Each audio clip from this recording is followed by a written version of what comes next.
നമുക്ക് ഒടുക്കവും ഗംഭീരമാക്കാൻ പറ്റുമോ?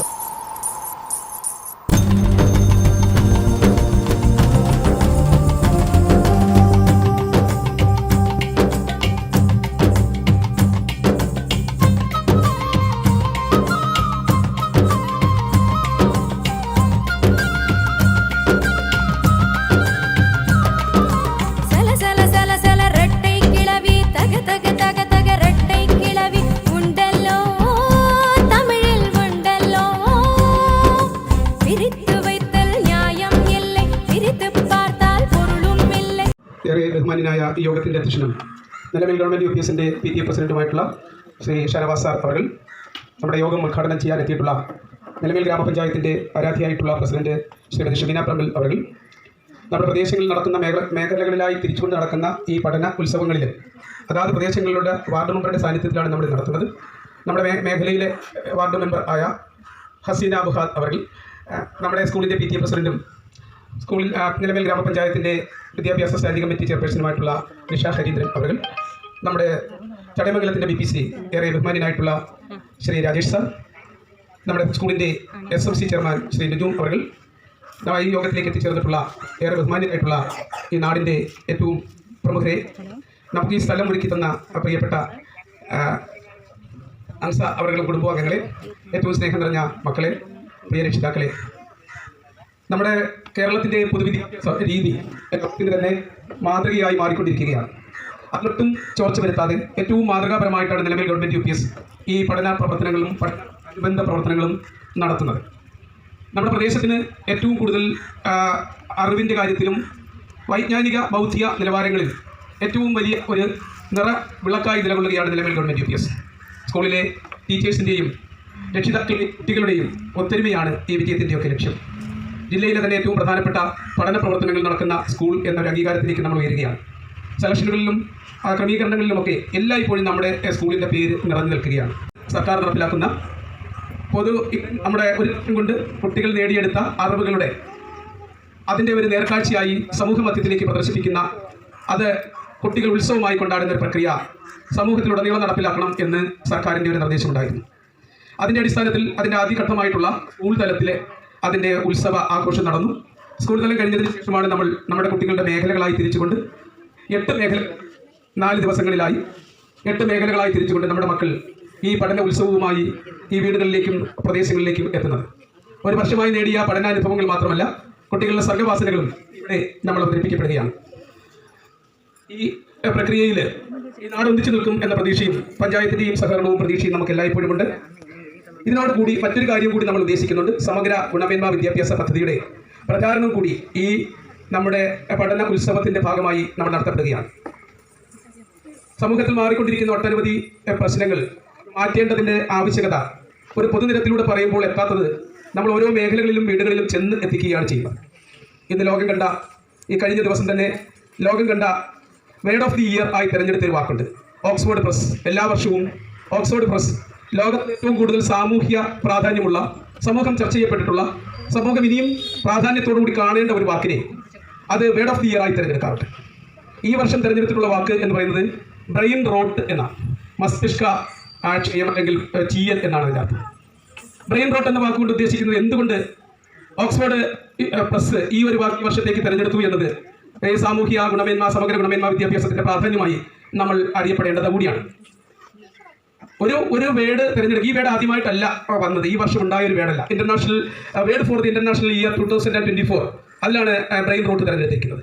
1854 ഒരു സാഹിത്യകാരൻ തന്റെ കൃതിയിൽ ഉപയോഗിച്ചൊരു വാക്കാണ്. 1854 ഉപയോഗിച്ച ഈ വാക്കിന് ഈ 2024 എന്താണ് പ്രാധാന്യം? അതിൽ കേരളത്തിലെ പൊതുവിദ്യാഭ്യാസ രംഗത്തും സമഗ്ര ഗുണമേന്മ വിദ്യാഭ്യാസ രംഗത്തും എന്താണ് പ്രാധാന്യം? അതാണ് നമ്മൾ ഈ വേളയിൽ മനസ്സിലാക്കപ്പെടേണ്ടത് എന്ന് കരുതുന്നു. ബ്രെയിൻ റോട്ടിംഗ് എന്നാൽ അന്ന് അദ്ദേഹം ഉപയോഗിച്ചപ്പോൾ, ഡേവിഡ് തോറ എന്ന സാഹിത്യകാരൻ അത് ഉപയോഗിച്ചപ്പോൾ, 1854 ഉപയോഗിച്ചപ്പോൾ ഗുണമേന്മയില്ലാത്ത, ഉപയോഗമില്ലാത്ത ചില വാക്കുകളും അല്ലെങ്കിൽ വാചകങ്ങൾ അല്ലെങ്കിൽ റീഡിങ്സ്, പുസ്തകങ്ങൾ അങ്ങനെ ബന്ധപ്പെട്ടവയൊക്കെ കൂടുതൽ ഉപയോഗിക്കുമ്പോൾ മനുഷ്യന്റെ തലച്ചോറ് ചീഞ്ഞു പോകുന്നു. അഥവാ ചിന്താശേഷി നശിക്കുന്നു, ബുദ്ധിശേഷി നശിക്കുന്നു, അഭിപ്രായ സ്വാതന്ത്ര്യം നശിക്കുന്നു, സമൂഹത്തിന്റെ ഭാഗമല്ലാതായി മാറുന്നു, സമൂഹത്തിന്റെ തിന്മയുടെ ഭാഗമായി മാറുന്നു. അതാണ് അദ്ദേഹം എന്ന് ഉദ്ദേശിച്ചത്. എന്നാൽ ഇന്ന് ഒരു 170-71 വർഷങ്ങൾക്ക് ശേഷം ഇത് സമൂഹത്തിൽ എന്ത് പ്രാധാന്യം എന്നതാണ് പ്രധാനം. നമ്മുടെ കേരളത്തിലും പൊതുവിദ്യാഭ്യാസ രംഗത്തും ഇതിനെന്തുമാത്രം പ്രാധാന്യമുണ്ട് എന്ന് നോക്കുക. 3700-ലധികം ലോകത്തിലുള്ള സാഹിത്യകാരന്മാർ ചർച്ച ചെയ്ത് അത് വോട്ടിങ്ങിലൂടെയാണ് ഈ വാക്ക് ബ്രെയിൻ റോട്ട് എന്ന വാക്ക് the word of year for the year 2024 തിരഞ്ഞെടുത്തത്. അത് ഇത്രയും മാത്രം ആണുള്ളത്. നമ്മൾ ഉപയോഗിക്കുന്ന സാമൂഹ്യ മാധ്യമങ്ങൾ, പ്രത്യേകിച്ചും വാട്സപ്പ്, ഫേസ്ബുക്ക്, ടിക്ടോക്ക്, അത് നിരോധിച്ചിട്ടുണ്ട്. അതിൻ്റെ കാരണം തന്നെ ഇതാണ്. അങ്ങനെ വരുന്ന സാമൂഹ്യ മാധ്യമങ്ങളിലൂടെ മൂല്യമില്ലാത്ത, വില കുറഞ്ഞ, ചിന്താശേഷിയില്ലാത്ത, ചിന്തിക്കേണ്ടതായിട്ടുള്ള വാക്കുകൾ തുടർച്ചയായി ഉപയോഗിക്കുമ്പോൾ മനുഷ്യൻ്റെ ബ്രെയിൻ മറ്റുള്ള ചിന്തകളിൽ നിന്നെല്ലാം മാറിപ്പോകുന്നു. ഇത് ലോകം മുഴുവനുള്ളതാണ്. അങ്ങനെ മനുഷ്യൻ്റെ ചിന്തകളിൽ നിന്നും മറ്റ് പഠന, ചിന്ത, ബൗദ്ധിക, സാമൂഹ്യമായ മേഖലകളിലെ ഇടപെടലിൽ നിന്നും ആൾ ഒഴിഞ്ഞു മാറുന്നു. നമ്മളൊന്ന് ആലോചിച്ച് നോക്കുക. ഓരോ രക്ഷിതാക്കളും ആലോചിക്കേണ്ട ഒരു കാര്യമുണ്ട്. കുട്ടികളും നമ്മൾ ഈ മൊബൈലുകളിലൂടെ ഉപയോഗിക്കപ്പെടുന്ന ഇത്തരം സാമൂഹ്യ മാധ്യമങ്ങളുടെ ദുരുപയോഗത്തിലൂടെ നമ്മൾ 1 മണിക്കൂർ മാറി നിൽക്കാൻ ശ്രമിച്ചാൽ, വേറെ ഒരു ജോലിയും ഇല്ലാതെ മാറി നിൽക്കാൻ ശ്രമിച്ചാൽ, ആ ചർച്ചയിൽ വന്ന വാക്കാണ്, മാറി നിൽക്കാൻ ശ്രമിച്ചാൽ നമുക്ക് ഒരു ജോലിയില്ല, 1 മണിക്കൂർ ഫ്രീ ആയിട്ടിരിക്കണം, മൊബൈൽ മാറ്റി വയ്ക്കുന്നു. അറിയാതെ ഒരു 10 മിനിറ്റ് കഴിയുമ്പോൾ നമ്മൾ തന്നെ അറിയാതെ കൈ ഈ മൊബൈലിലേക്ക് പരതും. അങ്ങനെ മനുഷ്യൻ്റെ ചിന്താശേഷിയെയും സാമൂഹ്യ ബോധത്തെയും എല്ലാത്തിനെയും ഇല്ലാതാക്കി മൂല്യവർദ്ധിതമല്ലാത്ത മേഖലയിൽ മാത്രം ചുരുക്കി നിർത്തിക്കൊണ്ട് അവൻ്റെ ബുദ്ധിയെയും ഇല്ലാതാക്കുന്ന ഒരു പ്രക്രിയയാണ് ബ്രെയിൻ റോട്ടിംഗ് എന്നതുകൂടി ഈ പഠനോത്സവത്തിൻ്റെയും സമഗ്ര ഗുണമേന്മ വിദ്യാഭ്യാസ പദ്ധതിയുടെയും പ്രചാരണത്തിൻ്റെ ഭാഗമായി ഞങ്ങൾ ഉൾപ്പെടുത്തിയിട്ടുണ്ട്. നമ്മുടെ രക്ഷിതാക്കൾ അത് കൃത്യമായി മനസ്സിലാക്കുകയും കുട്ടികളെ ഈ മേഖലകളിൽ നിന്നും, അതായത് ഡിജിറ്റൽ മേഖലയിൽ നിന്നും ഈ വേനൽ അവധിക്കാലത്ത് മാക്സിമം ഒഴിവാക്കി നിർത്തുകയും ചെയ്യേണ്ടതുണ്ട്. അതിനെക്കുറിച്ച് ശാസ്ത്രജ്ഞന്മാരും ഡോക്ടേഴ്സും സൈക്കോളജിസ്റ്റുകളും നടത്തിയിട്ടുള്ള ഒരു പഠനം കൂടി പറഞ്ഞുകൊണ്ട് ഞാൻ എൻ്റെ കർത്തവ്യത്തിലേക്ക് കിടക്കാം.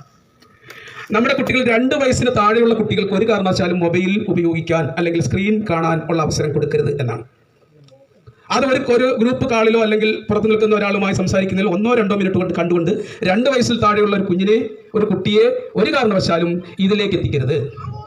2 വയസ്സ് മുതൽ 6 വയസ്സ് വരെയുള്ള കുട്ടിക്ക്, ലോകം മുഴുവൻ നടത്തിയ പഠനമാണ്, അല്ലാതെ കേരളം മാത്രം നടത്തിയ പഠനമല്ല, 2 വയസ്സ് മുതൽ 6 വയസ്സ് വരെയുള്ള കുട്ടിക്ക് ഒരു ദിവസം കൊടുക്കാവുന്ന മൊബൈലിൻ്റെ അല്ലെങ്കിൽ സ്ക്രീനിൻ്റെ കാണാനുള്ള അവസരം എന്ന് പറയുന്നത് ഈ ലോക ആരോഗ്യ സംഘടന നിർദ്ദേശിക്കുന്നത് 1/2 മണിക്കൂറാണ്. 6 മുതൽ 18 വയസ്സ് വരെയുള്ള കുട്ടികൾക്ക് ഒരു ദിവസം കൊടുക്കാവുന്ന മാക്സിമം സമയം 3 മണിക്കൂറാണ്. ആ 3 മണിക്കൂർ എന്ത് ചെയ്യുന്നു എന്ന് രക്ഷിതാവ് കൃത്യമായി, എന്ത് കാണുന്നു എന്ന് രക്ഷിതാവ് കൃത്യമായും അറിയേണ്ടതുണ്ട്. ഈ പഠന ഉത്സവം നടത്തുമ്പോൾ നമ്മളുടെ മക്കളെ ഏറ്റവും ആരോഗ്യ മേഖലകളിൽ നിന്നും, അല്ലെങ്കിൽ അവൻ്റെ ആരോഗ്യത്തെയും ചിന്തയെയും മസ്തിഷ്കത്തെയും ഒക്കെ ബാധിക്കുന്ന ഒരു മാറാരോഗത്തിൽ നിന്നും പിടിച്ചു മാറ്റിക്കൊണ്ട് വായനയുടെ ലോകത്തിലേക്ക് കുട്ടികളെ എത്തിക്കാനും, സമൂഹത്തിലേക്ക് എത്തിക്കാനും, സമപ്രായക്കാരോടൊപ്പം കളിക്കാനും, വീട്ടുകാരോടൊപ്പം അച്ഛനും അമ്മയോടും സഹോദരങ്ങളോടും അങ്ങനെ വരുന്ന കുടുംബാംഗങ്ങളോടൊപ്പവും കളിക്കാനും സംസാരിക്കാനും അവസരമൊരുക്കുക എന്നതുകൂടി ഈ സമഗ്ര ഗുണമേന്മ വിദ്യാഭ്യാസ പദ്ധതിയുടെയും പഠനോത്സവത്തിൻ്റെയും ഭാഗമായി നിലവിൽ ഗവൺമെൻറ് UPS മുന്നോട്ട് വയ്ക്കുന്നുണ്ട്. നമ്മുടെ രക്ഷിതാക്കൾ അത് ശ്രദ്ധിക്കണം. എല്ലാ രക്ഷിതാക്കളും ഈ മൊബൈലിൻ്റെ ഉപയോഗങ്ങളിൽ നിന്നും കുറച്ച് മാറി നിൽക്കണം. നമ്മുടെ എല്ലാ ചിന്തകളെയും മാറ്റുമത്. ഏത് സാമൂഹ്യ സൃഷ്ടിയും അല്ലെങ്കിൽ ശാസ്ത്രത്തിൻ്റെ സൃഷ്ടിയും വളരെ ഉള്ളതിനോടൊപ്പം തന്നെ അത് ദോഷം വളരെ വലുതാണ്. ആ ദോഷങ്ങളിലേക്ക് പോകാതെ മാറണം എന്ന് പറഞ്ഞുകൊണ്ട് ഗവൺമെൻറ് UPS 8 ദിവസങ്ങളായി 8 ഇടങ്ങളിലായി നടത്തുന്ന പഠന ഉത്സവത്തിൻ്റെ ഈ പ്രോഗ്രാമിൻ്റെ ഉദ്ഘാടന ചടങ്ങാണ് ഇവിടെ നടക്കുന്നത്. ഈ പ്രോഗ്രാമിലേക്ക് എത്തിച്ചേർന്നിട്ടുള്ള, ഈ പ്രോഗ്രാമിൻ്റെ അധ്യക്ഷസ്ഥാനം അലങ്കരിക്കുന്ന ഏറെ ആദരണീയനായ നിലവിൽ ഗവൺമെൻറ് UPSൻ്റെ പ്രസിഡന്റ് ഷാനവാസ് അവர்களെ, PTA പ്രസിഡന്റ് ഷാനവാസ് അവர்களെ ഏറെ സ്നേഹ ബഹുമാനങ്ങളോടുകൂടി പ്രോഗ്രാമിലേക്ക് സ്വാഗതം ചെയ്യുന്നു. ഒരു അധ്യക്ഷ പ്രസംഗത്തിന് സമയമില്ല. നമ്മൾ 10 മണിക്കാണ് പ്രോഗ്രാം വെച്ചിരുന്നത്. ഇപ്പോൾ തന്നെ 11:30 മണി കഴിഞ്ഞിരിക്കുന്നു. ഇതിൻ്റെ ഔപചാരികമായ ഉദ്ഘാടനത്തിനായി ബഹുമാനിയായ ഗ്രാമപഞ്ചായത്ത് പ്രസിഡന്റ് ശ്രീമതി ഷമീന പറമ്പിൽ അവരെ ആദരപൂർവ്വം ക്ഷണിച്ചുകൊള്ളുന്നു. ഏറ്റവും നമ്മുടെ ചേറാട്ടുവഴി എന്ന് പറയുന്ന സ്ഥലം എന്ന് പറയുന്നത് ഈ വീട് വന്ന് കയറുന്ന സ്ഥലമാണ്. അല്ലെങ്കിൽ ഏറ്റവും പ്രധാനപ്പെട്ട ഒരു സ്ഥലമാണ് നമ്മുടെ പരിപാടിക്ക് വേണ്ടി തന്നത്.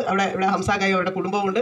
ഈ പരിപാടി ഇപ്പോൾ കാണാൻ എത്തിയിരിക്കുന്ന, ഇനി നിങ്ങളുടെ പരിപാടി തുടങ്ങുമ്പോൾ ഒരുപാട് പേര് ഈ പരിപാടി കാണുന്നതിന് വേണ്ടി എത്തും. ഇവിടെ പ്രിപ്പയർ ചെയ്യുന്ന എങ്ങനെയെന്ന് അറിയാൻ പറ്റി. ഏത് കാര്യമായാലും നമുക്ക് ഹൗ ടു മേക്ക് നമ്മൾ അടിച്ച് നോക്കിയാൽ മതി. നമ്മൾ ശരിക്കും പറഞ്ഞാൽ ഇവിടെ ഷെമീനത്ത് പറഞ്ഞാൽ നമ്മൾ നമ്മുടെ മൊബൈൽ എടുക്കാൻ പോലും സമയം, ഉറക്കം 1 മണിക്കൂർ ഡിലേ ആക്കിയാണ് നമ്മൾ നമ്മുടെ മൊബൈൽ എടുത്ത് നോക്കുന്നത്. വാട്സപ്പിൽ മെസ്സേജ് അയച്ചിട്ടുണ്ട്, എന്താണ് കാര്യങ്ങളെന്ന്. അത്രയ്ക്ക് നമുക്ക് ടൈമില്ല. അതുപോലെ തന്നെ പഠനോത്സവമായി ഇന്നിപ്പോൾ രാവിലെ ഞാൻ പറയുന്നത് സ്കൂൾ അടച്ച ദിവസങ്ങൾ മതി, ഇനി എങ്ങനെയെങ്കിലും തുറന്നാൽ മതി. കാരണം വീട്ടിൽ കുരുത്തക്കേട് അത് നിവർത്തിയില്ല. സ്വപ്നം കണ്ടതെല്ലാം ഉള്ളം കയ്യിൽ തൂകി, സ്നേഹം നിൽക്കും നാടേ നീ തന്നല്ലോ വീട്. അത് നല്ല ധൈര്യമുള്ള ഒരു വിദ്യാലയത്തിന് അപ്പോൾ അത്തരത്തിൽ സജ്ജരാക്കി കുട്ടികളെ അവർ ഏർപ്പെട്ട പ്രവർത്തനങ്ങളിലെ ഏറ്റവും മികച്ച പ്രവർത്തനങ്ങൾ നിങ്ങളുടെ മുന്നിലേക്ക് അവതരിപ്പിക്കാൻ ഒരു ഞാൻ കണ്ട കിനാക്കളിലൊക്കെ നീ എന്തിനു നായികയായി, ഞാൻ നടന്ന വഴികളിലൊക്കെ നീ എന്തിനു തണൽ മരമായി.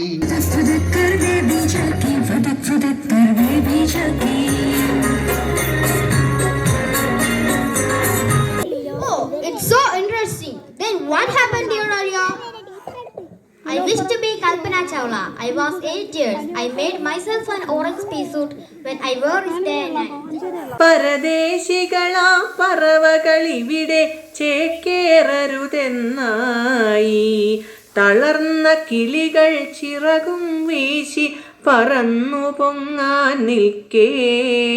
തളർന്ന കിളികൾ ചിറകും വീശി പറന്നു പൊങ്ങാൻ നിൽക്കേ.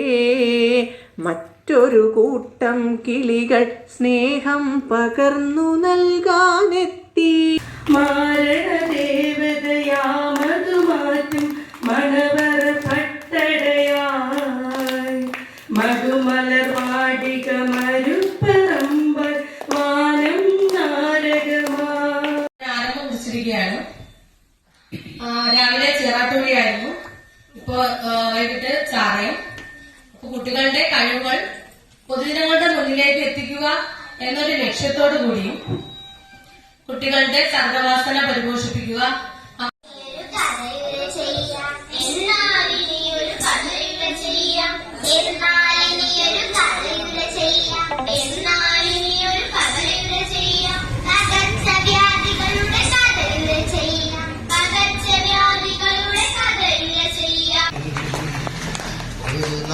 വിശന്നേറെ തളർന്നേതോ വനം പാടി കണ്ടൊരു നിലാം മിന്നിലേ.